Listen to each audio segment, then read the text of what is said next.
I don't think I've ever seen this before. Maybe just never noticed it. Weird Tales, the unique magazine. Oh, yeah, this certainly is.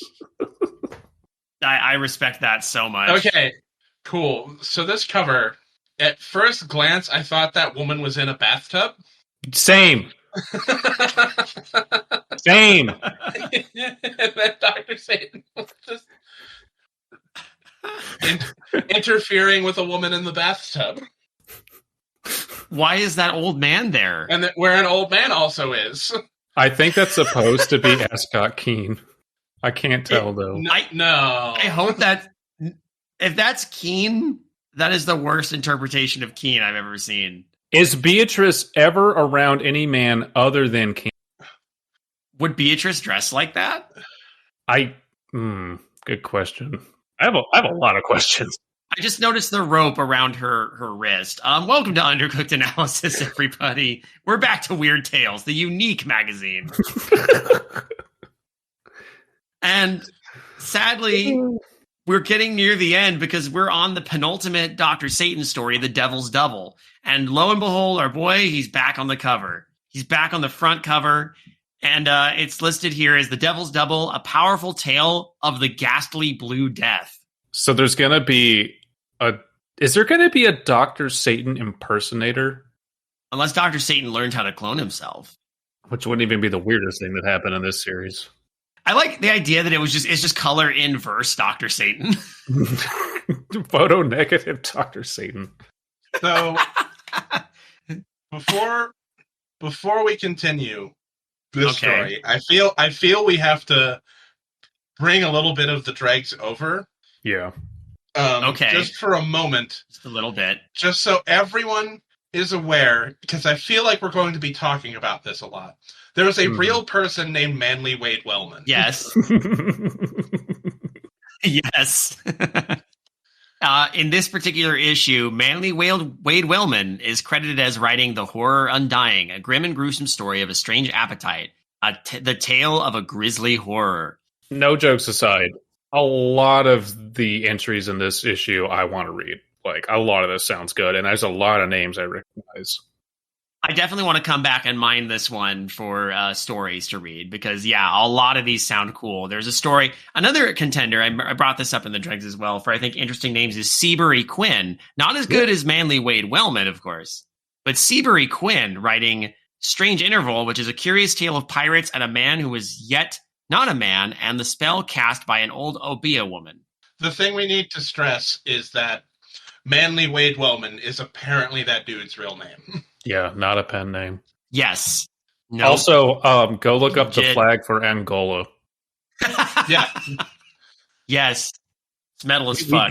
When California secedes, because it's going to be any month now, we gotta like just make a new flag, man. Like, not that the bear one's bad, but if the fucking Angolan flag can do that, we can do something. It's easy enough. We just put a second head on the bear, and now we're the new California Republic. But do we want to be the new California Republic?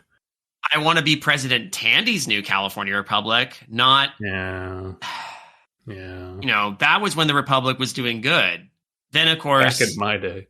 They elect Kimball, and everything turns to shit. So, if we look on the left at Books We'll Enjoy, they have the 10-cent bargains. Everyone pick... It's 6 for 50 cents. Everyone pick your 6. Ooh, okay. Definitely nudism exposed, sex and marriage, among the nudists, art of kissing, 25 lessons in hypnotism, and 84 card tricks. It's the 10-cent bargains are the ones in the center. Oh, sorry. Shit. Yeah, these are different titles. Oh boy. Egyptian dream books got to be on there. Yeah, I have to know what that is. I'm gonna how to make love, how to entertain guests, which it'd be funny if that was just the same book as How to Make Love. Burlesque jokes. Yeah. I was eyeing burlesque jokes.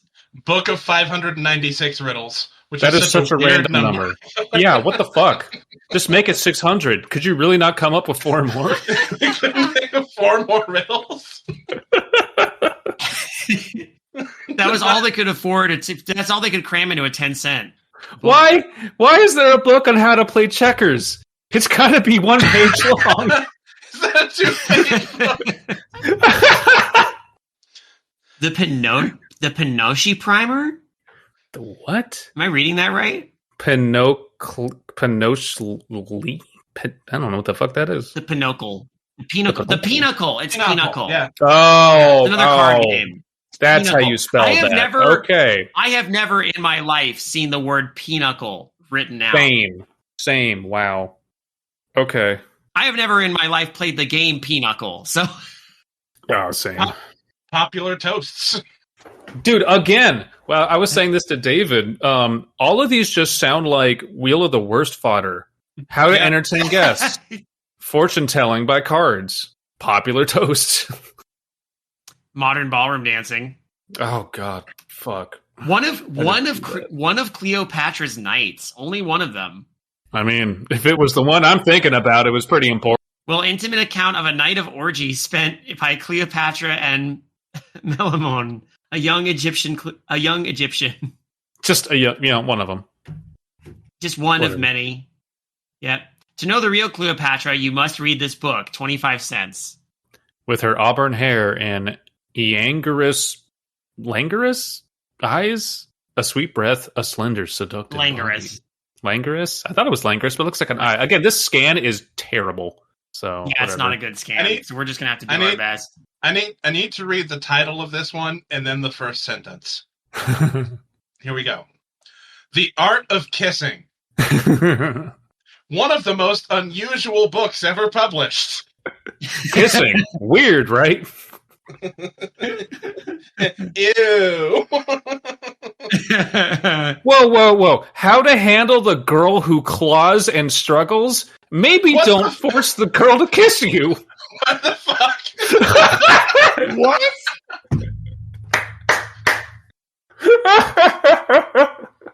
Yeah, no, I stopped way too short. The rest of this is discusses origin of kissing, why kissing is pleasant, how to kiss, how to handle the girl who claws and struggles. Jesus Christ. What the fuck? This next part's even more wild. Kissing parties. Yeah. Different kinds of kisses. Etc. It's Cleopatra read this book, and then that's how we got one of Cleopatra's knights. Oh man, literally infinite content. There's every time I open one of these, I lose my shit. This is an era, such a beautiful era. Nearly 90 years gone at this point. Isn't that crazy? Oh my god. Guys, well, if you can't get the art of kissing figured out, you can always do 25 lessons in hypnotism. That might help. Or genuine mediumship. But yeah, we should read the story. Hey, listeners, everyone let us know if you want a spin-off of us just reading pulp advertisements. Oh no, we're gonna. We've already resolved to do that for some episodes. Like we've seen so many good ones.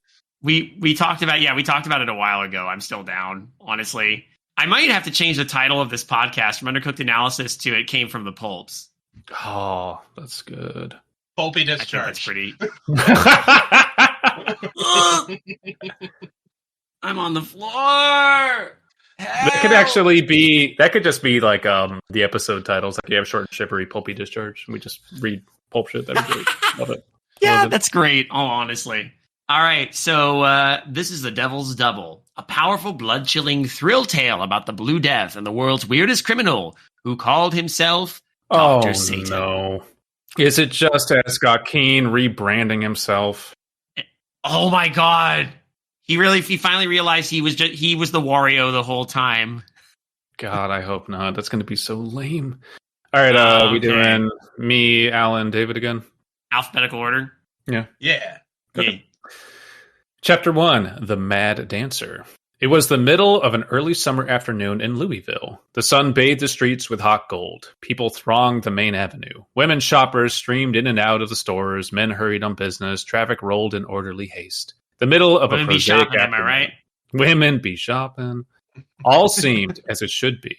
A town car turned onto the avenue from a side street. It was a big foreign car, speaking of great wealth. Its curtains were drawn. The town car stopped before a building which was under construction. The sidewalk here was railed off to prevent pedestrians on the walk from being struck by falling bricks. But as the town car halted, a man appeared from the interior of the unfinished building.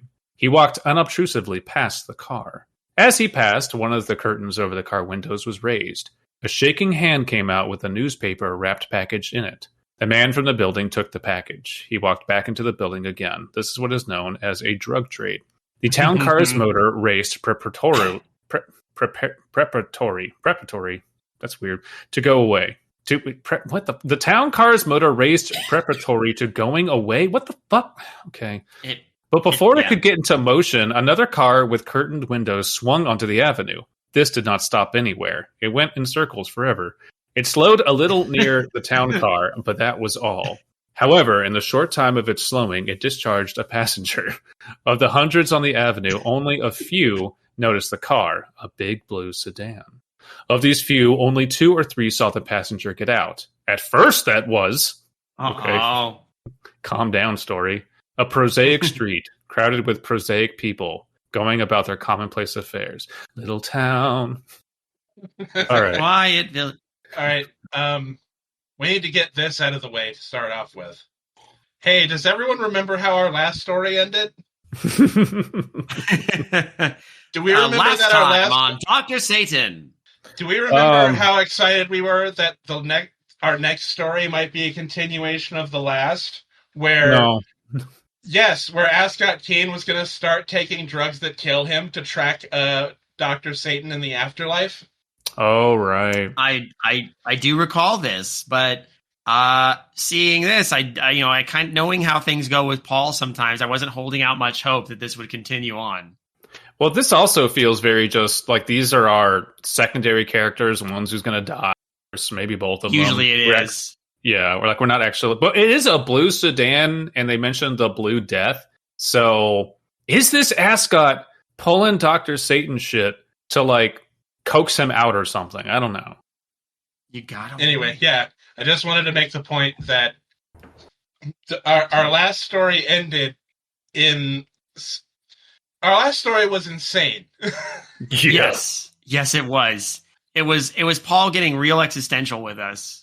But it ended with Ascott Keane upsetting what's her face. I feel terrible. Beatrice. Wow. I feel like a real Ascot Keane forgetting her name. Ascott Keane sending Beatrice out to get more of the Kool-Aid that kills you temporarily. Oh my god. The simple solution is she wasn't able to find anymore. I'm remembering now, too. That was Bernard Holloway with the fucking gun that kills one person exactly from 40 miles. Yeah, and turns them into a little gummy bear. Coming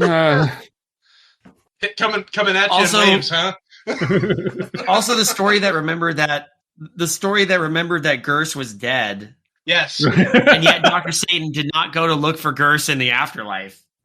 Instead, remember, this is also the story that introduced the dictator of Texas. Oh, yeah.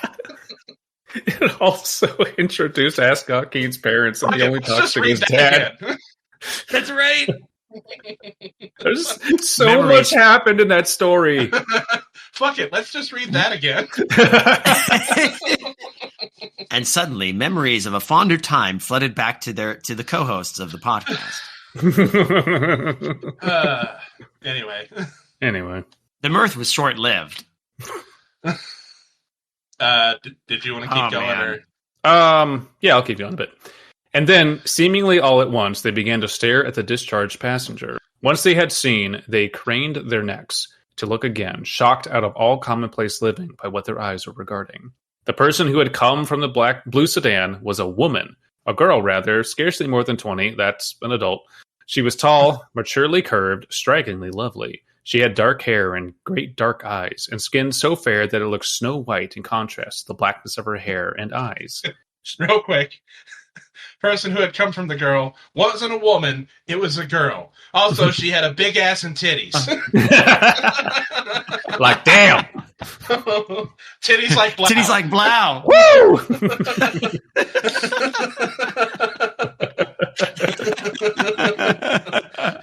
Hey, this is a girl, not a woman, you perverts. Anyway, boom. Anyway, damn. She looked good. She had descended from the car, run a few paces to get her balance as she hit immovable ground from a moving object, and then stood still in the middle of the avenue, with surprised drivers jamming their brakes to keep from running her down. For an instant, she continued to stand there in the middle of the street as if dazed, with traffic a twin river around her. That's actually a nice line. Then cars began to stop on each side of her, and cars and staring crowds began to ring her in. And I will pass. What's the matter with her? A woman snapped. Is she walking in her sleep? Might be, at that, a man snickered beside her. Looks like she's got a nightie on. Dazedly, the beautiful girl looked around at the crowds, and it could be seen that the nightgown simile was not far from the mark. Sheer strips of some stuff swathed her body. Were draped loosely around her legs. Girl, that was girl, all she not wore. A woman, a girl. She's not a girl, not yet a woman. Not yet a woman. That was all she wore. The sheer stuff through which her form could be vaguely seen as through mist. Titties like blow. And an ass that don't quit. Get low. What is she? The funny thing is, I wasn't even thinking of that. I was thinking of apple bottom jeans and the Beach Boys. What is she? I love those. A veil dancer? Snorted another man. The traffic cop from the corner began to force his way to the block-up in the center of the square. Like a statue, swathed in mist, we're swathed again. So swathed. The girl stood in the cleared space. And now the door of the town car opened, and an elderly man stumbled out. Titties like blow. He was also wearing a nightie. sheer. He was also wearing a sheer nightie.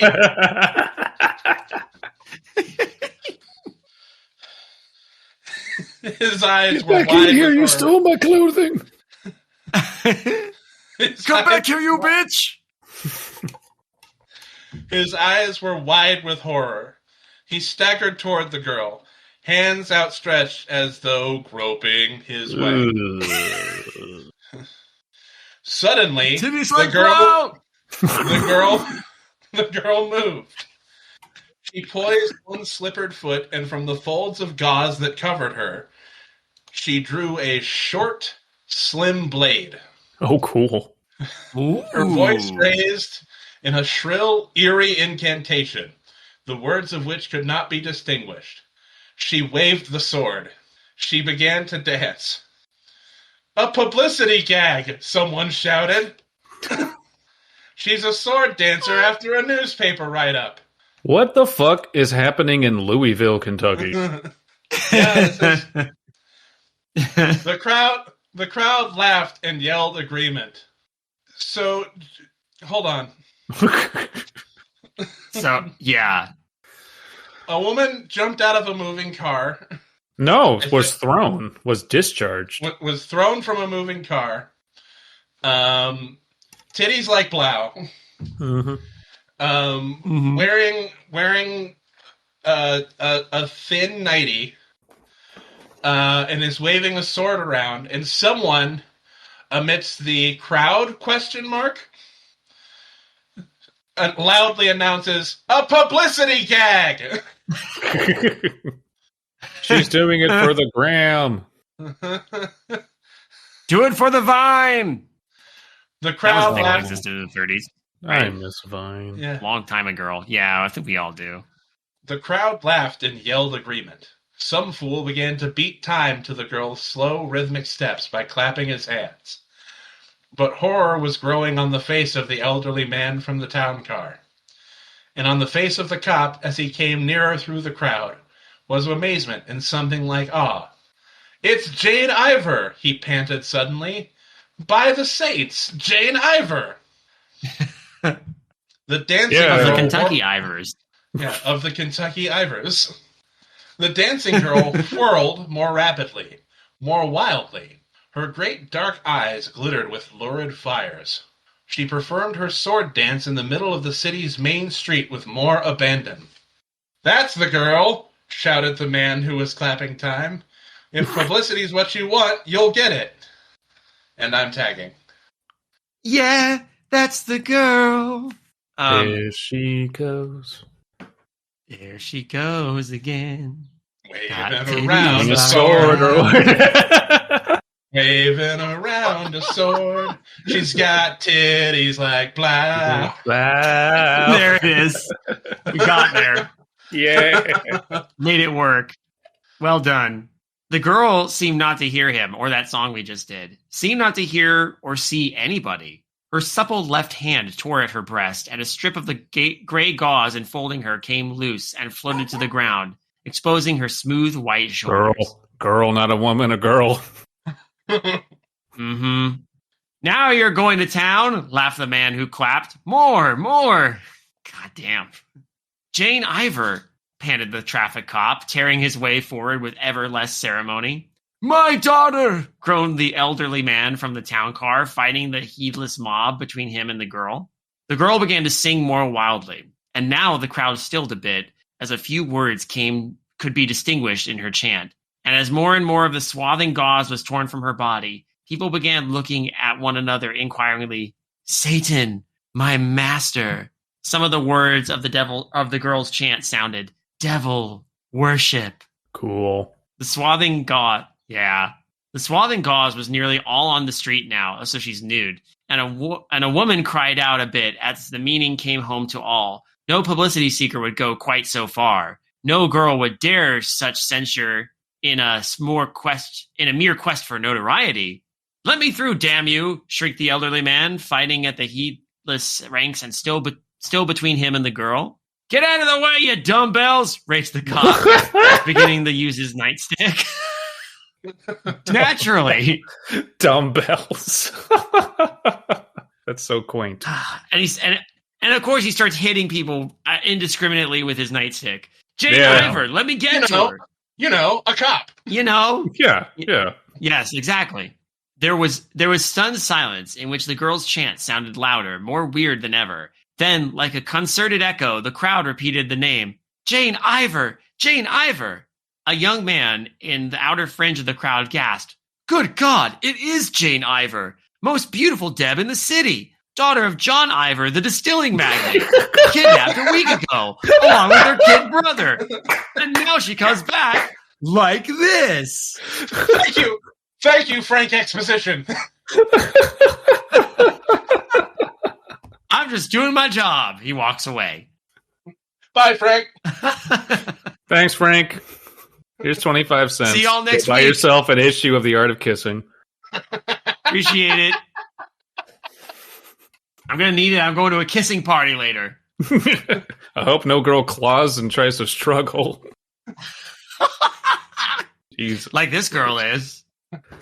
In the cleared spot on the avenue now danced a girl with midnight hair and eyes who wore nothing but frayed high-heeled slippers. Her eyes were frenzied as she waved the slim sword above her head and chanted. And now the words of the incantation were only too clear. Satanic majesty, I worship you. You, the devil, are my master. Death to your enemies. I'm tagging because there's a page break. Her eyes, frenzied. Her hair, midnight. Her titties, like blow.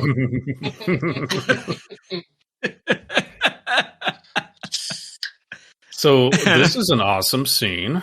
Yeah. Especially again, dude, if you just filmed this verbatim, this would be the most celebrated indie cinema for the last 50 years. This would be so fucking good.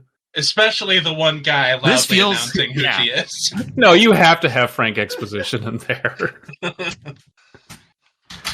All right. I think Frank Exposition is the net. Remember, we got to keep a running tally of all the characters we have named ourselves. Oh yeah. Or given distinct personalities to. Frank Exposition. He's going in the file. Definitely. Right next to Scientist Friend. Mm-hmm. Oh, poor Scientist Friend. We didn't even give him a name. No, well, neither did his friends. That's his name. Just science Z friend. No. The crowd, coming through heedless laughter and growing confusion to terror, gave back before the girl's shimmering blade. That sword was obviously razor sharp, and she was slashing it around with horrifying abandon. The devil is my master. Death to his enemies. The pirouetting white figure circled the ring of cars and people shutting it in, and then a man yelled, "My God, look at her eyes!" The girl's black eyes seemed about to start from her head. Wild white formed rim around the pupils. She's mad! Get her before she kills somebody! Satan is my master! I worship the devil! Screaming now, the crowd that had been laughing rolled back from the girl. The man who had been clapping time, ashen-faced, led the rush. Several other men, with a traffic cop beside them, leaped for her. "Back!" she screamed, slashing with the sword. "You are enemies of Satan! I will kill all enemies of the devil!" "Jane!" cried the elderly man, breaking at last to the milling crowd. "Jane! My own daughter! I already said that once. I have to remind myself." "Back! I'll kill—" The elderly man, sobbing, gasping, fell back from the keen blade that had darted toward his heart. "Jane! Don't you know me? It's Dad!" "Back!" The traffic cop sprang at her like a tigress. She stepped away, blade flashing. The cop's face turned sickly as the blade grazed his cheek. And then the others were on her, horrified, deathly afraid of the blade in her mad fingers, but risking their lives to catch the lovely maniac before others in the crowd died to the bite of the blade. "Enemies of the devil! Enemies of the devil!" Her shrill voice was a clarion call, a bugle note of madness. But they got her at last, hands gripping, her white flesh firmly, though as compassionately as possible. Sure. Okay, as consensually as possible. That's what I would have put in there, but hey.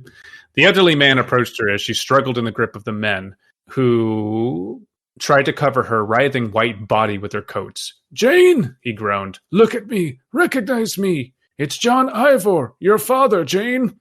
I refer to myself with my last name when I talk to you." The girl only glared at him out of great eyes. The whites were lunatic rings around the pupils, and tried to gouge his face with taloned fingers. "Jane Ivor," released by the kidnappers. "But insane!" the young man breathed. "Wait till I get that story into the paper." Insane heiress back from kidnap hell to do nude sword dance in the main street. I would read that. It's pretty good. Thank you, Frank. You're back. Frank had to run back and be like, "Let me just give you the headline before I put it in the papers." Extra. He ran for a phone, and the knot of men holding popular debutante went with her to the town car, which still stood beside the half-completed building, and put her in it with her white-faced father. And then that is the end of chapter 1. Extra. Holy shit. It's back from kidnap hell to do nude sword dance in the street. Also, kissing parties. More disappointing than you think. What's that disease you get from kissing parties? Oh, pneumonia? Mononucleosis. Yeah, mono. Kissing parties, mono. It's not coincidence. I got pneumonia. From what? Kissing.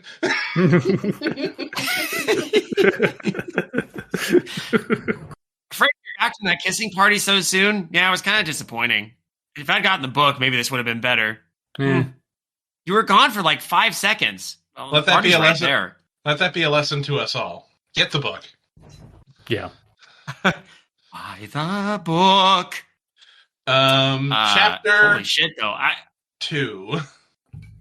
Satan's Threat. Yeah. Oh, hey, chapter titles are back. Yeah, no, randomly. Yay! Weird. The air was tense, still, in the best private room of Louisville's finest hospital. 4 people were in that room. 1, tied with webbed linen to the iron bed. Okay, so the old man on the cover is her dad, not Ascott Keane. Yeah, okay, that makes sense. And that's Jane. So we know that that's Jane, not Beatrice. Beatrice is always described as having kind of like red hair, like reddish brown hair. So I think that's what I remember. I don't remember. I thought she was just like a pure brunette, but I could be wrong. We are the foremost authorities on Dr. Satan, so we're doing a great job. We sure are. 4 people were in that room. 1, tied with webbed linen to the iron bed, was Jane Ivor. The second was her father, who sat with fingers gripping the edge of his chair till they showed white in the reflected sun glare from the cream-colored walls. The third was the chief of staff of the hospital, an internationally known psychiatrist. The fourth was a figure such as might have stepped out of a nightmare or a masquerade ball.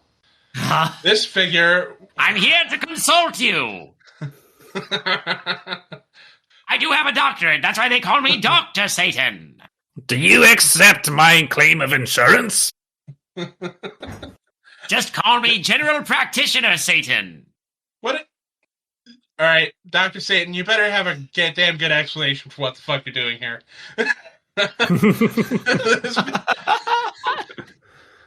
This figure was tall, spare. It was cloaked from head to heels in a red garment that enveloped it utterly. Over its face was a cloth mask, also red. On its hands were red rubber gloves, and hiding the head and hair was a red skull cap, from which projected two knobs in mockery of Lucifer's horns. Keen eyes blazed through the eye holes of the mask. Steel gray eyes, icily calm. Oh, no. Oh, no. Wait. Oh, Aston. Ascott, not Aston. Aston Martin. Ascott, what have you done? Aha, I fooled you! It was actually me the whole time. Hey, what's The girl up? with the mad eyes writhed on the bed against the bonds, but her struggles were patently to get to the weird red figure, although in her eyes was stark horror of it. Satan, she whispered, Master, I must serve you. The figure uttered words which made the red mask move a bit over shrouded lips. Yes, I am Satan, and you must serve me, you hear? I hear and I obey, whispered the girl. Jane, faltered John Ivor in a cracked voice. The red-garbed figure held up a stern hand. The fingers of that hand seemed shielded in fresh blood as the sunlight cut the smooth red rubber of its glove. John Ivor, Louisville's richest citizen, bit his lips for silence. The red mask moved with more words. You must serve me, even though, perhaps, I be not Satan after all. For an instant, the wildness in the girl's eyes faded a very little. Perplexity, fear took its place. But you are Satan. You told me so many times, and you told me I must serve you. That is true, the red-clad figure droned. But I may have deceived you. Would it matter if I had deceived you? Ascott, what are we doing? It would. Ascott, can you? Oh, this is more collateral, isn't it? For all Ascott's concerned, this girl is just another obstacle in the way, another clue. He's such a.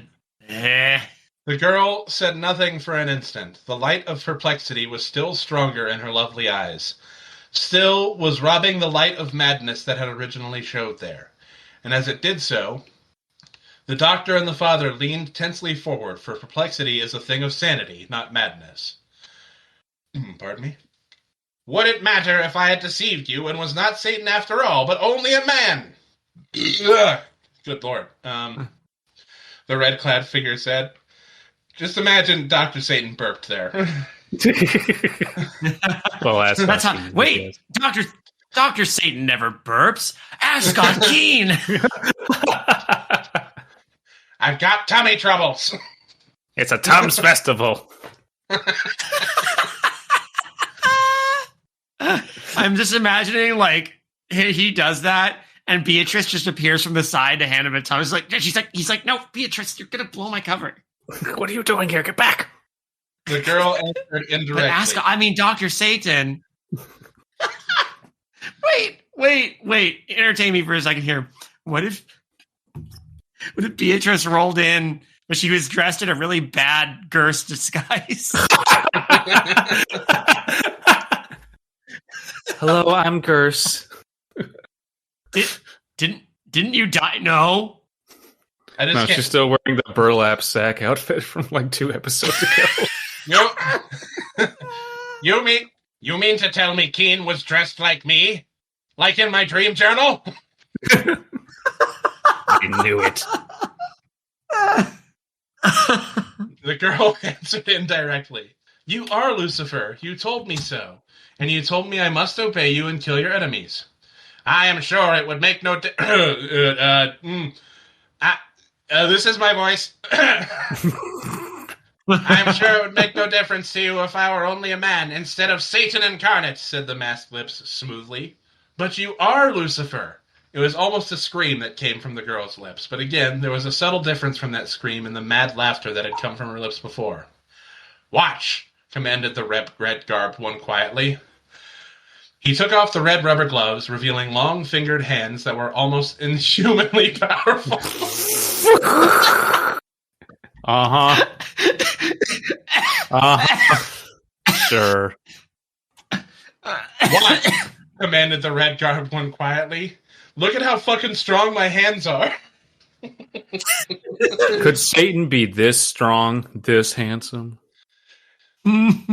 This much like a bird? Almost infinitely powerful.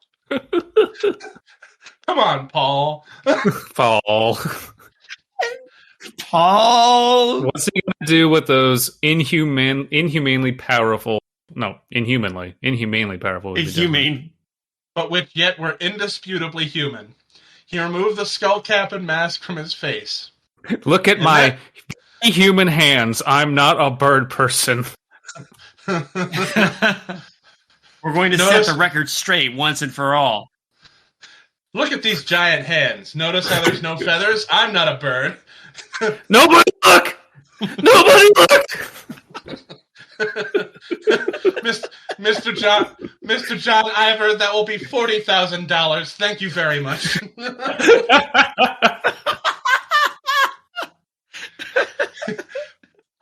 Have you guys ever seen? It's an old SNL skit where Will Ferrell is a doctor and the couple have come to pick up their baby. No. But Will Ferrell then calls in Tim Meadows as Dr. Poop. Says, make fun of his name all you want, but this may be the man who can save your son's life. Tim Meadows comes in a suit and says, I'm Dr. Stephen Poop. I can't do anything to help your son, but I can do this. And he just briefly does the robot, and he goes, that'll be $5,000. Thank you very much.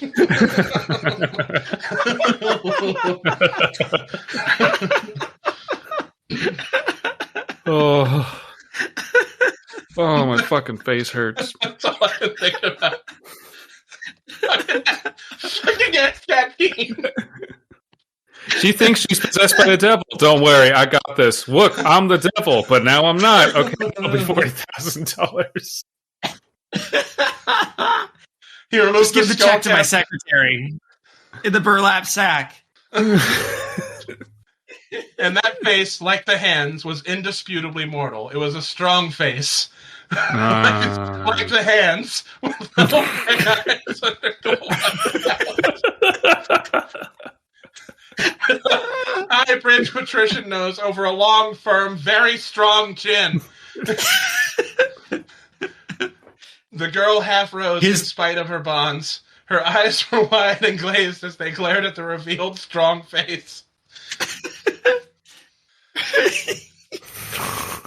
Her cheeks were white with nerve shock. You are a man, a very strong man, she whispered in a strangled voice. Then more loudly, a man, you are only a man, a very strong man with strong hands, but a man. Then I need not serve you. Oh God, you're not Lucifer and you have no power. I'm tagging out. I'm gonna fucking die. Yeah, that's...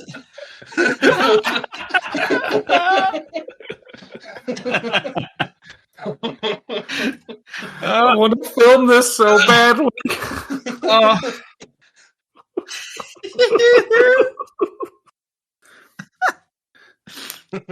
Shit.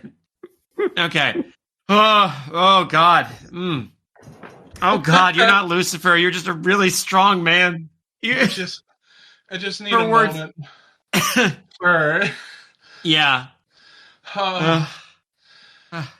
Okay. Almost long-fingered hands that were almost inhumanly powerful, which means they have to have been... The way that's structured and her recognition of it means that at a glance you can tell that Ascott Keane has super strong hands. Like, I want to love her with the strong hands. Like, on sight, you're like, that dude's got some strong hands. That's the first thing anybody notices about Ascott Keane. Nothing else. Just, wow, that guy has got some strong hands. As soon as the gloves comes on. Hands strong. And like the rest of his arms are scrawny. Like, has everyone seen the recent picture of Drake? Sorry, I had to step away because my face hurts from laughing this much. Oh my god. Drake, who has tried to be in denial about the fact that he had work done to get his abs. Oh my god. And if you look at, he posted a recent shirtless picture. He literally just has abs and no other muscle definition at all. Like, you're rich. Just pay for a personal trainer. I don't understand. Rich people, dude. I swear. Yeah. They're insane. They're not human anymore. Her words stopped, as though cut with the sharp sword she had waved an hour before. She dropped back to the bed. The doctor rose quickly, and the father gasped. "She has fainted!" said the man in red quietly. Another one for the faint counter. That is all. Yeah. A tremendous... Oh, yeah. Mm-hmm. You know, throughout this series, there's only been, we can count... We haven't even hit, double digits on faints. I was kind of surprised. No. That is all. A tremendous nerve shock, but she will be all right. When she comes to, she will no longer be mad. The discovery, as far as she is concerned, that the dread master she thought she must serve is only mortal will restore her sanity. Trust me, I should know. I'm a doctor. I have strong hands. The doctor stared at him, the actual doctor. "I can almost believe you, Mr. Keane," he said slowly. Except you're so full of shit about everything. Listen, I talked to the man who you left part skeletal, okay? Though when Miss Ivor was brought in here, I would have sworn nothing could ever cure her madness.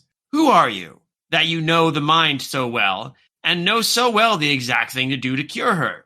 Ascott Keane shrugged powerful shoulders. I don't know.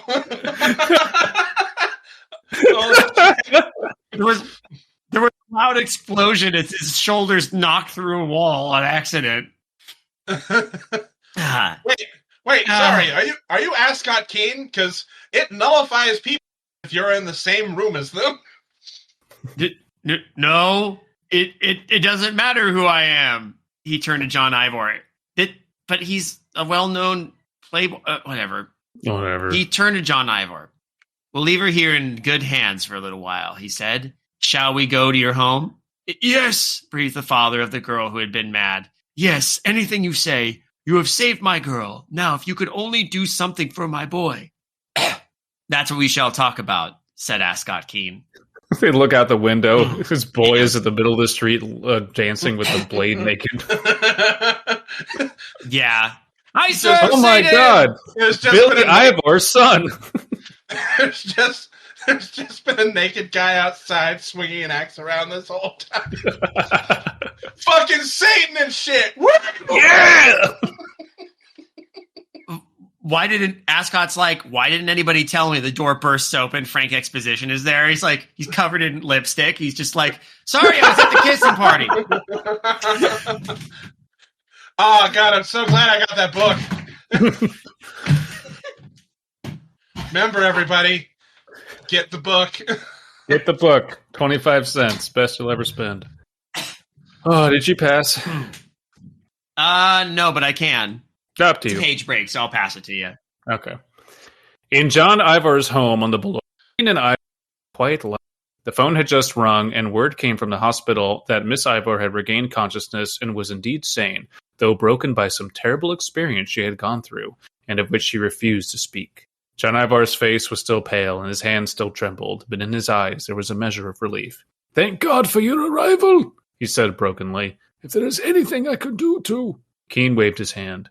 "Forget that. I'm a wealthy man. A powerful, wealthy man, and not a bird." Look at my hand. Look at my hand. How fucking strong my hand is. Look at my shoulders. I'm a wealthy man myself. Perhaps Richard. Why he's fucking flexing on this dude? I'm richer than you. What an asshole. Tell me everything about the kidnapping. I think I know most of it, but tell me anyway. John Ivor sighed Humor brokenly. me, little man. Seriously. Listen, little bro. It's hard to speak of it. A week ago today, my daughter Jane and my son Harold started for the country club. Jane was going to play tennis with some friends, and Harold had a golfing engagement. Really interesting people. They left and did not come back. At 6:30, an hour after they should have returned, I phoned the club. They had not gone there. No one had seen them or knew anything about them. I wasn't too much worried, however, till my man came to me with a plain envelope and said there was a message in it left by some man who refused to wait for an answer. I opened the envelope and took out the message. It was the one that has been shown in the papers, an announcement that Harold and Jane had been kidnapped and were being held for ransom, the amount of which in place of delivery would be given later. I still wasn't sure the letter was anything but the grim prank of some moron, but then the police phoned that they had just found Jane's wrecked roadster. It was in the ditch, and in the car, Ivor's voice cracked, was a man's handkerchief, saturated with chloroform, in my daughter's racket. With the racket were Harold's golf clubs. That night, I got a note demanding that I pay $1 for the return of my boy and girl. I was to give the money at 2 p.m, a week from that day, to a man who would receive it at a certain building under construction, where there would be no one on the sidewalk to try and stop him. I went to the police with everything. I knew it was risky, but so often kidnappers kill their victims anyway, and go on with their plans as if the victims were still alive, that I thought it more risky to keep the thing to myself. Keane nodded. All as I have read for myself, he said. Go on. Ivor bit his lip. All of this, you boring old man. Cool, I already read that. Frank Exposition told me that on the way here. That much you have read, but there are 2 things you haven't read, which no one knows about yet. One is that I paid the ransom money today, just before my girl was pushed from the blue sedan. The other, Ivor mopped his forehead with a trembling hand. I didn't have $1 million in cash where I could get at it. That's a terrific sum, Mr. Keane. I could only get $500,000. So I wrapped that up in newspaper and gave it to the man who came to my town card for it. $500,000, Mr. Keane, and the kidnappers gave me back my daughter. Half of the pair they kidnapped. He stared beseechingly, fearfully at Keane. No one knew I was going to pay only half the ransom, yet they came in sedan with only my girl, somehow knowing in advance that I hadn't the full sum with me. He paced the library while Keane watched him.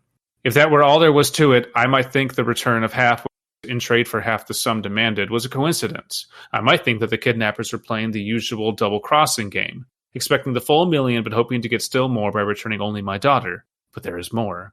I found this note in my pocket, thrust there by someone in the crowd, a little while after we'd got to the hospital. He handed a crumpled bit of paper to Keane, who read, John Ivor, when you deliver the other $500,000, you shall get your son back. Meanwhile, your daughter's madness shall be your punishment for not giving me the full sum in the first place. The note was unsigned. Page break, and I'll pass. The note was unsigned. On the front. On the back, there was just a big drawing of Satan, and then the words Dr. Satan, I'm Dr. Satan.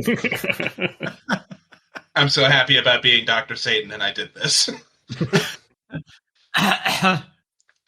You see, Ivor said, almost pleadingly, days ago the kidnappers knew I was only going to give half the ransom. Though not a soul on earth but myself knew that. He jerked around. Have you any explanation? Have you any explanation for that? Keane's, come on, man. Keane's long fingers touched softly.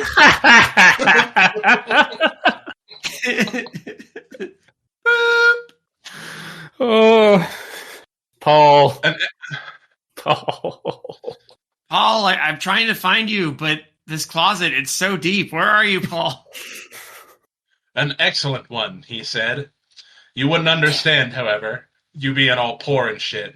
All I would say is $500,000. Pussy. What a bitch. All I will say is that it only confirms my knowledge of the kidnapper.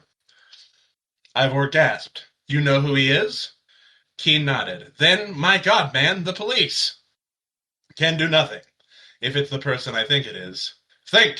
No! The kidnapper is Dr. Satan himself. You know about him, or you don't, depending on which story this is.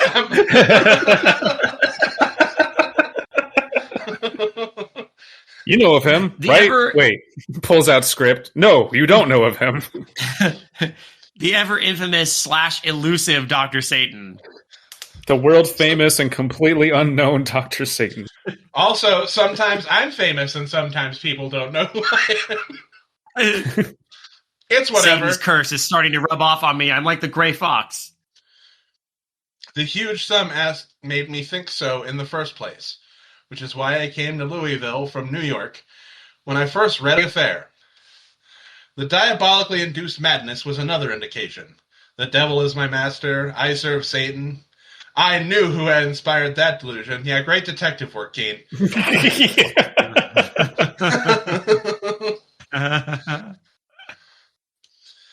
Now, the apparent magic by which the kidnapper knew you were going to pay only half the demand. Dr. Satan read your mind, my friend. Dr. Satan? Oh, he doesn't know! He doesn't. Fuck off! So, Keane goes on this huge spiel, and then finally Ivor's like, okay, so, what the fuck are you talking about? You insane man. Is this a sex thing? You insane Birdman. You showed up dressed in a red devil costume. Are you Dr. Satan? Is Dr. Satan in the room with us? You showed up to the hospital in a red devil costume and yelled at my daughter and then took your clothes off. Will the real Dr. Satan please stand up? So the name means nothing to you. I wish it didn't to me, Keane. Oh, damn!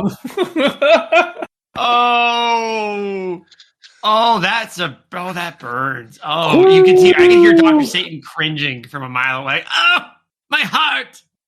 He is a man who performs crime for the sheer, icy love of it. A devil, if ever there was one. Your daughter, in her delusion about having been in contact with Satan himself, was not so far wrong, my friend.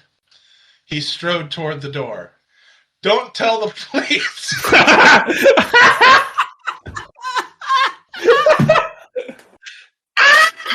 There's a fucking criminal on the loose. A serial killer. Don't tell anybody. I'm gonna fucking die. Keane is the worst detective I have ever seen portrayed.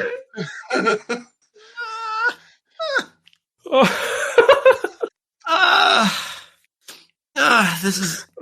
Oh, we're back. We're so back. I feel like Bill Finger and Bob Kane must have read this and been like, what if we made Ascott Keane but actually smart? That's what our if we hero. made a competent protagonist? What a novel notion. Don't. Oh.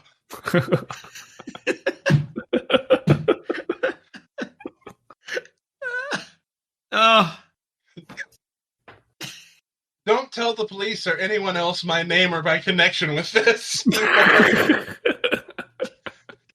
I want to work alone.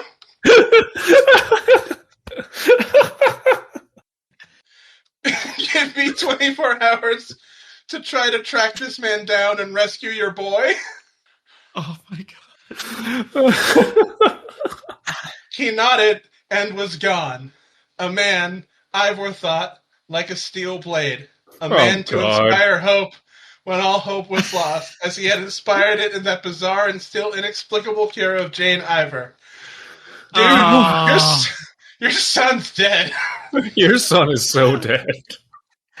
This is the part I'm waiting for Keane to go to Beatrice, and like it's because you know how he does that. He'll smash a Beatrice and go like, "Well, I didn't want to tell him his son's a Walstead, but." Yeah, no, that boy's dead. Okay, nothing I can do for him. Fuck, tag. Okay, my fucking cheeks hurt. Oh, I know. Oh my god, I haven't laughed. I mean, this is amazing. But of course, it was apparent at once what had happened, said Keane a few minutes later. He was talking to a tall...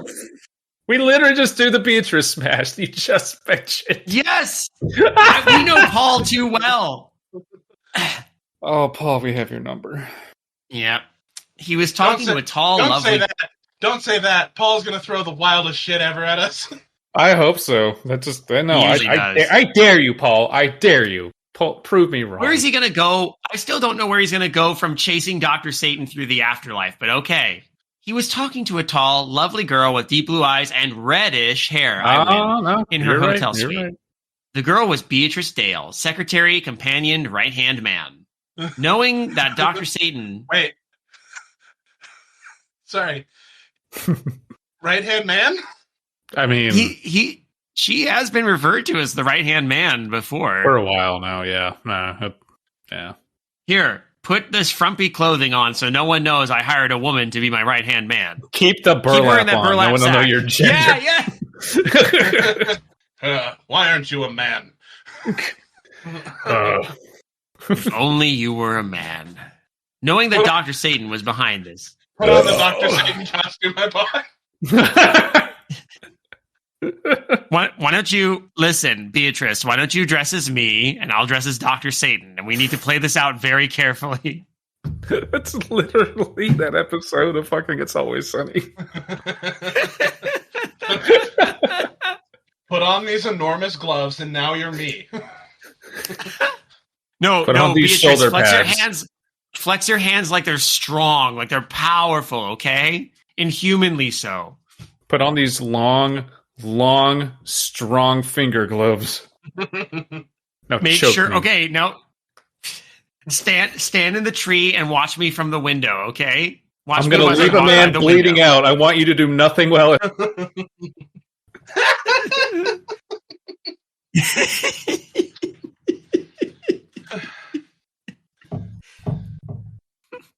Okay.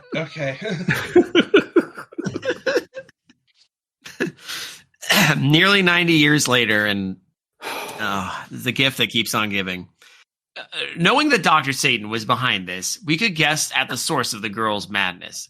Dr. Satan was seen by her only in his crimson's costume, of course. In that costume, he subtly and deliberately induced madness in her.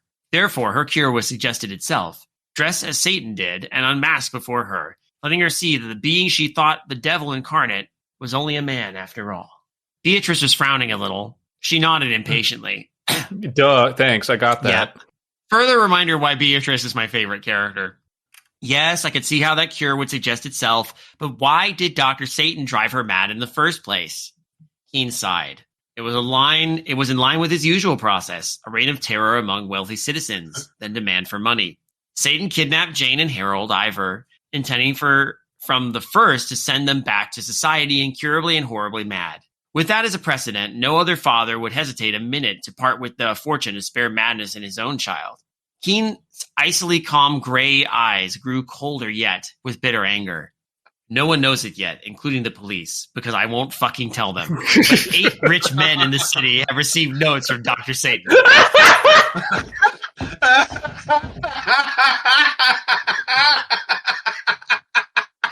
Eight men! Who knows how many kids they have? So at least another victim.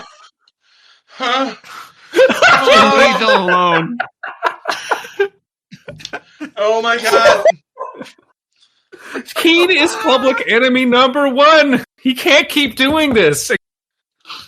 Oh this is why we respect Comrade Satan. Seriously, at least he's deliberate with what he does. He is. Keane just omits things. Oh my god. Okay. Each note demands a sum varying from $200,000 to $500,000.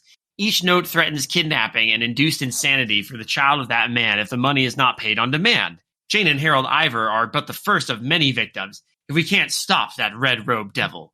Beatrice Dale faced him, cheeks a little pale, a light in her eyes that Keane had never really observed. Yeah, she was done with this shit. So, again, you go after this man, she murmured. Ascott, be careful. I feel this time that you may not come back, even though you literally came back from the dead and told me you wanted to die again. And that apparently happened, but we're not going to resolve it. Nope. We're going to acknowledge it, none at all. Keene's rare smile flashed out. Save your sympathies for Satan, Beatrice. This time he will be killed and our work completed. We can't have the cops involved. I'm going to kill this guy. No one can know. No one can ever know. Now this time, you're going to dress like Dr. Satan. I'm going to dress like Beatrice. What size shoe are you?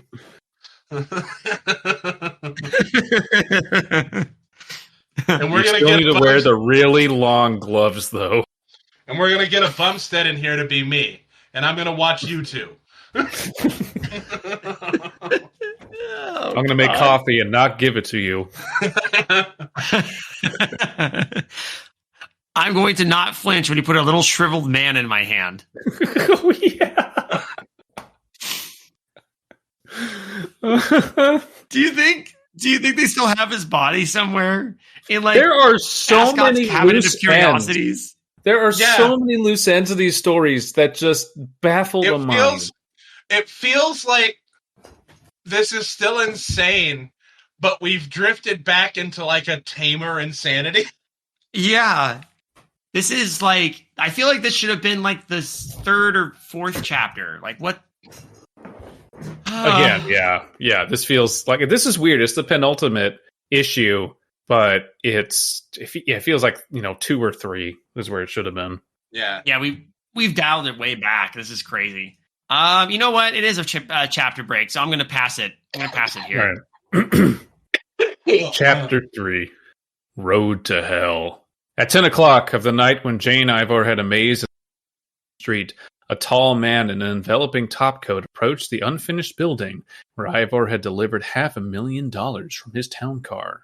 The man had his coat buttoned and the rim of his hat down over his face, though the night was warm. He carried a bundle under his arm. At the building on the deserted walk, the man paused. Light from across the street shone on his ice-gray eyes for an instant. Ascott Keane. Across the street were many people. Before the building, there were none. Cool.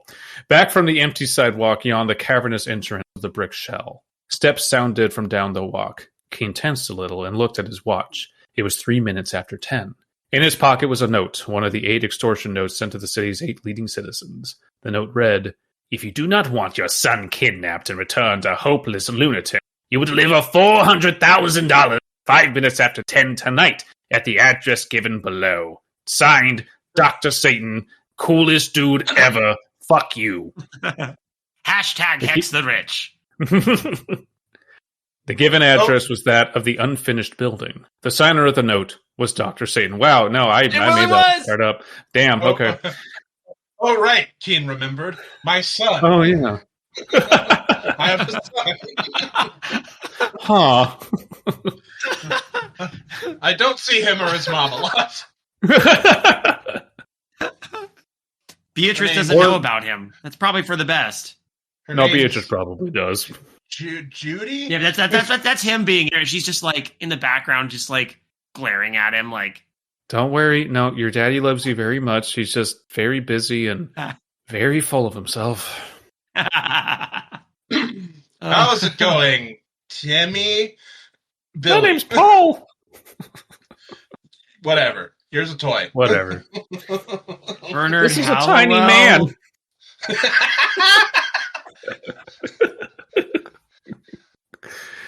4 minutes after 10, the approaching footsteps, slow, leisurely, came yet closer. Keane looked toward them. For an instant, Keane was startled and disappointed. For the maker of the steps was a uniformed policeman. Ah, great, the fuzz. He had expected anything but that. Had expected an accomplice of Satan, perhaps disguised as a tramp, perhaps dressed as a sleek and respectable citizen. Disguise, breathed Keane, but that doesn't necessarily mean a tramp or businessman. Eyes wide with the thought, he stared harder at the approaching policeman, and his eyes narrowed and his jaw tensed, his powerful, powerful jaw. The policeman's eyes were glazed, drugged-looking. He was walking like something moved by a spring, or like a person moving in his sleep. His wide, staring eyes were fixed on Keane as though they didn't really see him. "My God!" whispered Keane, as the full extent of Dr. Satan's scheme burst home to him. "He's using the police as his messengers now. This man is hypnotized, perhaps drugged first. But what more efficient way of collecting extortion money could be devised than to have a have a patrolman in full uniform, apparently only walking his beat, Pick it up. Thank you, Frank Exposition. Hey, time You're out. welcome. Hey, Keane, stop right now. Shut you don't up. get to be surprised. You don't get to be surprised by this shit anymore. Okay? We all know what you've seen now. You went to the goddamn afterlife. We all know that there's a drug that lets you go to the afterlife and come back. We know you know about psychic mind fire.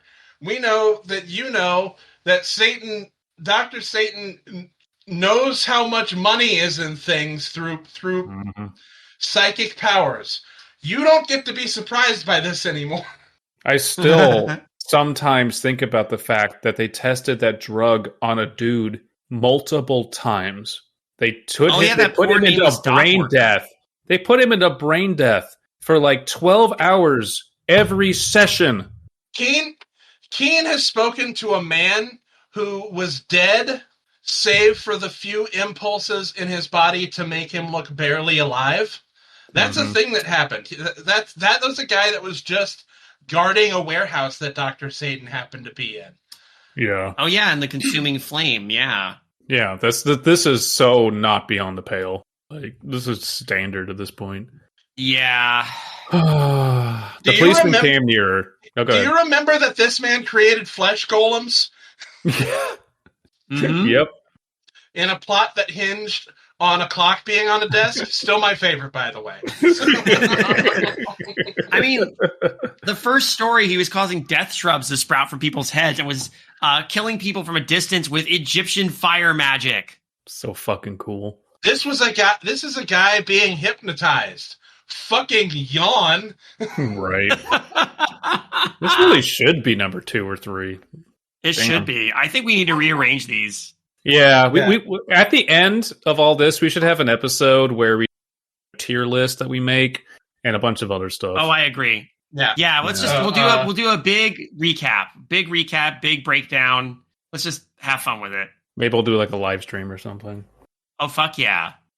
The policeman came nearer, glazed eyes fixed on Keene's face. He slowed as he got to Keene, as if waiting for something. Keene extended the bundle he carried. "Have you come for this?" he said, staring at the man's drugged, vacant eyes. "Perhaps." The policeman spoke. His voice was thick and pitched in a monotone. "What is in the package?" "That which will keep Malcolm Tibbet's boy from sharing the fate of Jane Ivor," said Keene. "The word?" said the patrolman. Keene was staring into those drugged eyes with all the power of his will now. And, as a result of his concentrated gaze, those eyes were flickering a bit. Staring really hard. "The word is immunity," he said, quoting the password given in the letter. For a moment, the policeman hesitated, and Keene knew that his brain was struggling to catch the message of the mastermind that had hypnotized him. Where was that message coming from? Keene had to find out, and do it through this man. "Immunity is the correct word," the man said monotonously. "Give me the package." His voice trailed off as Keene continued to stare at him, hypnotically, powerfully. His eyes widened and grew perplexed. Slowly but surely, Keene's brain was hammering down the wall of hypnosis induced by Dr. Satan previously. But there was going to be another timeout. Uh-huh. Keene acted so shocked, but apparently he has, how to counter hypnosis by staring in his back pocket. Yep. Wouldn't be the first time he's used straight up mind powers. So I mean, this is the weird thing to consider. I'm assuming that Paul Ernst had to write some of these or all of these with the assumption that someone's going to come into somewhere in the story without having read the others. I kind of get that. Right. But then you can't have stories that are so inconsistent over whether people do or do not know who Dr. Satan, the primary antagonist, is. Like, you cannot be so inconsistent with what your character's expectations and knowledge are, because you want to assume that people like your story enough that they're going to read all of them, right? Or am I insane? Mm-hmm. Right. No, totally. It's weird. It's just so weird. But there was going to be a bad moment, Keene realized, when the man was free of Satan's spell and not entirely under his own. "The package," the policeman reiterated vaguely, and then his eyes, clearing more and more, blinked as he stared around him, for an instant in full possession of his faculties. "Hey, what the hell? What am I doing here? Who are you? What's this package you got?" Are you Ascott Keane? He stepped a swift pace back from Keane, hand driving for his gun. Yep, no, shoot Keane now. Shoot Keane now. Yes. Please panic. This is a joint where Ivor was to have handed over the kidnapped dough. Now you're here with a bundle. By God, you must be one of the guys. Yes. Oh, please. I'm going to pass. His gun... I am... My voice is a little gone, and I'm a little lightheaded. Yeah, no, I've been put through the ringer. Do you want me to pick it up? I got it. Okay. His gun was half drawn before Keene's eyes completed their work. He stood rigidly still in that attitude, gun half out of its holster, face hostile, staring at Keene. Keene spoke. Knees weak, arms heavy, etc., etc. Yeah. Limbs are powerful already. You will do what I command, he said. The man's breathing had become regular again. His eyes were glazed once more, but not this time from the hypnosis of Dr. Satan. I will do what you command. Again. 45 seconds ago. Ascott Keane was shocked by the existence of hypnosis. Gotta be kidding. Oh, God. Now he can do it. He figured it out. Keane is really good at improvising, I guess. I will do what you command. You were sent here for this package. Who sent you? A man in red with a red mask. Where did you meet him? He was in a blue sedan. He stepped out of it as I came near. He looked at me a long time and then told me what to do. Where were you to deliver the bundle you got from the man who brought it to this building? To the blue sedan, at the same corner. He named an intersection toward the eastern limit of the town. Keene's fist clenched. Would Dr. Satan be in that sedan again? If so, he was going to meet him in less than 15 minutes. And this time... So if I'm Keene, and not a weird bird psychopath man, I immediately say, my brain immediately goes, oh, so Dr. Satan is expecting this guy to come back with a package. Hey, policeman, now that I've hypnotized you, take this package, take it to Dr. Satan, and shoot him. Yeah. Exactly. Ascott Keane is written as if, like, this is how Neil Breen would write a detective that he himself is starring as. Oh. But if so, it would be way more. But isn't this corrupt? Isn't that wrong? Isn't that betraying the public's trust? All right. So hear me out. We make the Dr. Satan movie. Series of short films. And in one of them, Neil Breen plays Ascott Keane. Oh, absolutely. Yes. We will blow the entire budget on Neil Breen, who's probably going to ask for a lot of money, but we would do it. Oh, for sure.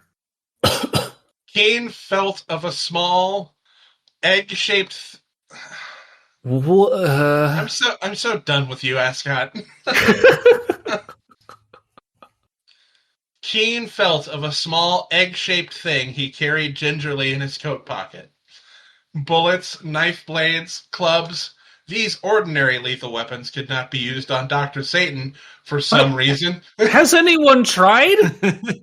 Has anyone just took out a gun and shot him or at him? They have to roll at least an 18 on the, D20 to do it. And even then, Dr. Satan can just burn a couple armor slots. He had means of protecting himself against such crude weapons. But this thing he had in his pocket, this thing, let me tell you, it's here in his pocket, this thing. It's real important, this thing. Mm-hmm. Better keep reading, he's got a thing. That, Keane thought, spelled death for the man. We'll go to the blue sedan, he said to the patrolman. My car is down a block. Come with me to it. Now I'm just imagining they They get to Dr. Satan's car. Dr. Satan steps out, and Ascott Keane just throws an egg at him.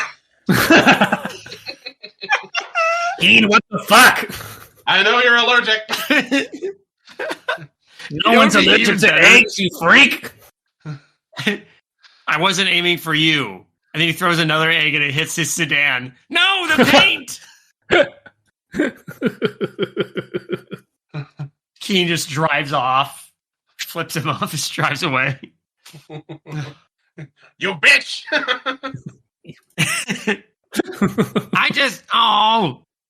Now I've got to take it into the shop again. Oh, man. Okay, well, that's a page break, so, yeah. Shall I? Go for it. Okay. I think we can get up to at least chapter 4, and then we can call it. A dark intersection with an abandoned factory on one corner, throwing dark shadow. Black shadow. Black shadow? Anyway. In the shadow, a blue sedan. The car from which Jane Ivor had been pushed that afternoon. Keane gripped the egg-shaped thing in his pocket. Then he cursed in his heart as he drew near the sedan with the cop. For there was only one person in the car, and that was a man on whose face was stupid cruelty, who sat at the steering wheel. Dr. Satan himself had not come. He had merely sent a casual accomplice to get the money. Keane's quest of the red-garbed devil who engaged in crime for the love of it as some men hunt big game in Africa was not to be so easily ended. You think, Keane? But I brought an egg and everything. How do you feel about eggs, random henchperson? The man at the wheel of the sedan eyed the two doubtfully as they drew near. Obviously, he had been expecting only the uniformed patrolman. His fingers clutched the gear shift lever uncertainly when he saw Keane, too. But he waited till Keane had got to the car, and that was his mistake. Keane's eyes bored into his as they had drilled into the cops. The man blinked uneasily, tried to turn his head as instinct warned him of some danger he could not understand. You were to receive a package from this man, said Keane, indicating the policeman. His voice was level, quiet, soothing. Yeah, said the driver of the sedan. Sensual. Seductive. Yeah, said the driver of the sedan. But where do you come in? I'm the one who took it to the building. I'm to go with you to your master with it. The man's lips tightened. Oh, no, you're not. The man's lips tightened. He'd been reading his book about kissing. Wait, Frank, is that you? Yeah, it's me, Frank. Are we having this kissing party or not? You, me, the cop? Are we doing this? Well, I'm not the cop. He's kind of under hypnosis. That wouldn't be right. Yeah, you're right. He stopped. Can you claw at me a little bit? I'm kind of into it. just claw at me. Frank, he takes off his gloves. Have you seen these hands? It's powerful. I don't think you want these clawing at you. They're very powerful. I mean, I could take it. And then they fucked. Hard. I just picture the camera panning away from the sedan as it rocks back and forth like crazy. Shouldn't you get back to rescuing those kids? The who? His face became stony, his eyes unwinking. Keane got into the car beside him. Then he turned to the policeman and made a pass with his hand before the other's heavy face. Drive, he snapped to the man in the wheel. The command was given none too soon. With the passing of Keane's hand across his face, the cop came out of his trance. He saw Keane, really, instead of through a hypnotic mist. He remembered seeing him before in connection with some suspicious place or happening that he couldn't quite spot at the moment. Halt, he roared as the car jumped forward. Faster, said Keane to the staring driver. Gunshots sounded from behind. The policeman was trying to shoot the tires of the blue sedan, but they left him behind and sped on toward the city limits. You will drive me to your master, Keane said to the man as he had enslaved momentarily to his will. I will drive you to my masters, the man repeated. Y'all mind if I close this out? Go for it. Okay. 30 miles they went, from the limits of Louisville. They got to a farmhouse that was a tumble-down ruin. Behind it there was a barn, in even worse shape. The man turned into the drive of the vacant place. He got out of the car. Keane followed. The man went into the barn. There he walked directly to a mound of hay.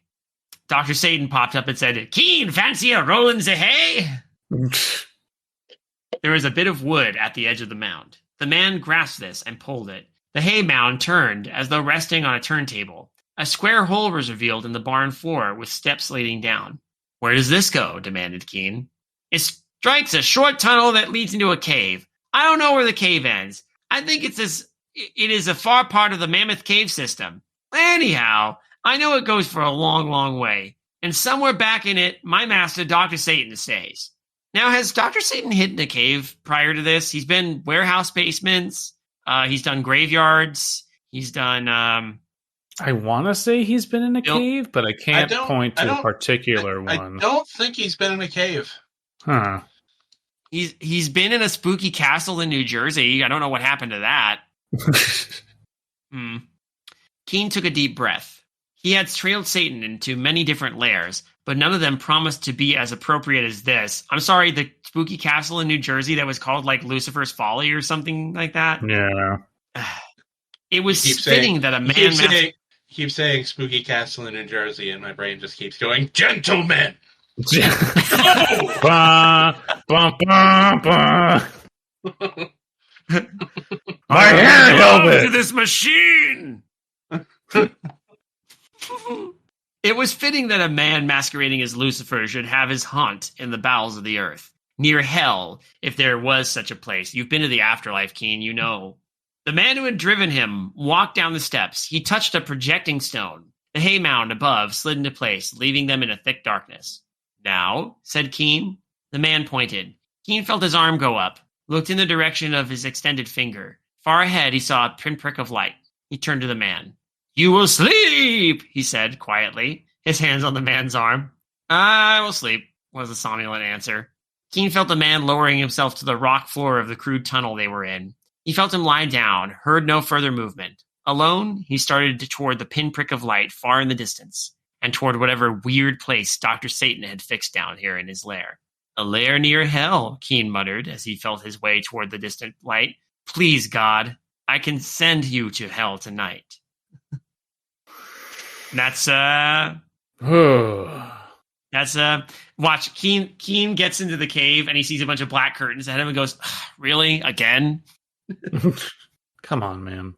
So you set everything up to be like you're in a convention center ballroom.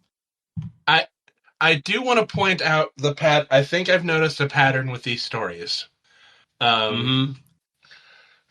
Just so we're prepared for it. I feel like if a Dr. Satan story is going to lose us, it's going to be at the end. Yeah.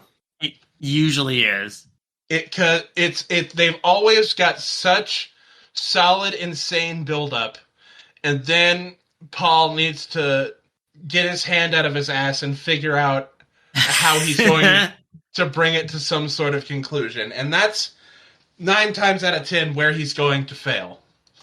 I feel like the few stories we've been disappointed with, that's been the case. Yes. Yeah.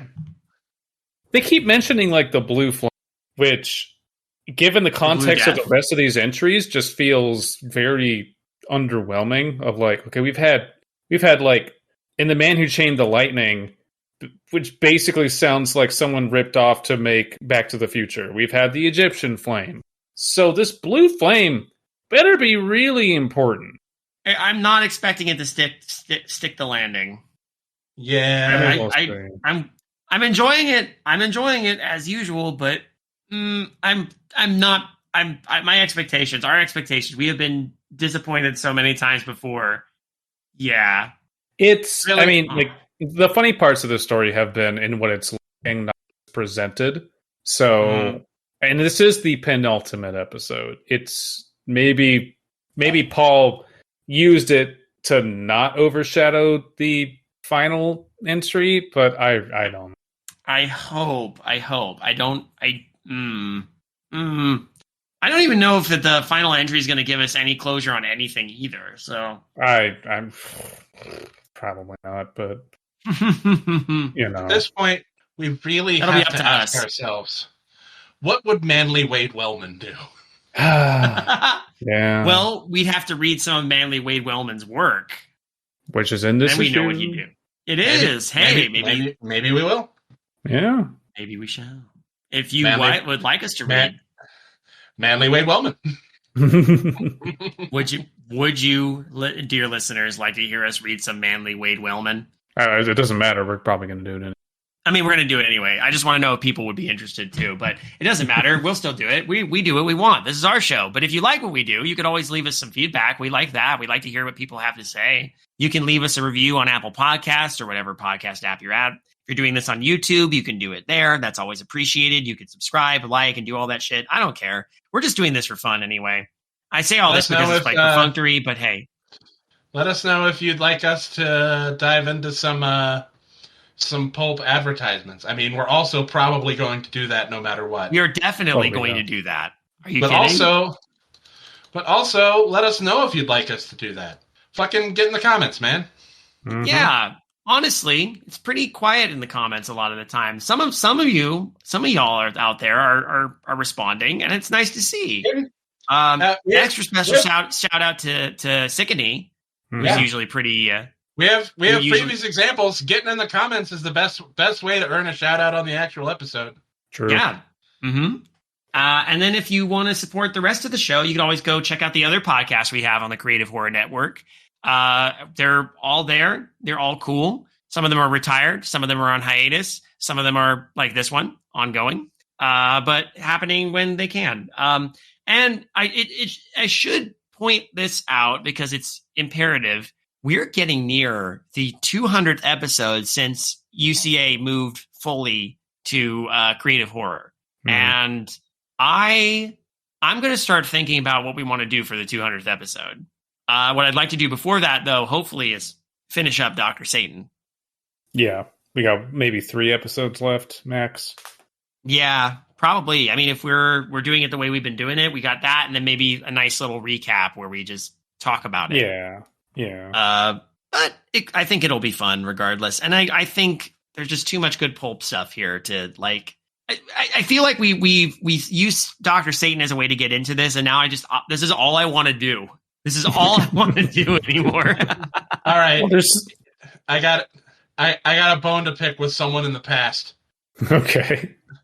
I've scrolled down to the letters. Oh. And I just need to read a section. Beyond Death's Gateway was decidedly weird and fantastic, but I think the author went too far this time in striving for the right effect. The picture of the world beyond is woefully unconvincing. The story reminds one of the old-fashioned fairy tale. Ernst can do really great work, and I wish he would forget Dr. Satan. Hey, fuck you, guy! What the hell? Get bent. What a garbage level take. Wow. Honestly, some of Paul's best work. Hey, Donald Algier of Springfield, Missouri. Fuck you. Who is most decidedly dead. Absolutely dead, but go fuck your dead self. I hope you find the afterlife like a fairy tale and underwritten. I hope a man with incredibly powerful, inhumanly powerful hands comes along and slaps your shit. Good evening, intrepid listeners. This is the Pasta Shade, the host of Midnight Marinara, and this podcast is part of CreativeHorror.com, a network of podcasts and creators working together to build a constructive community of horror fans. For more content like this, visit us at CreativeHorror.com.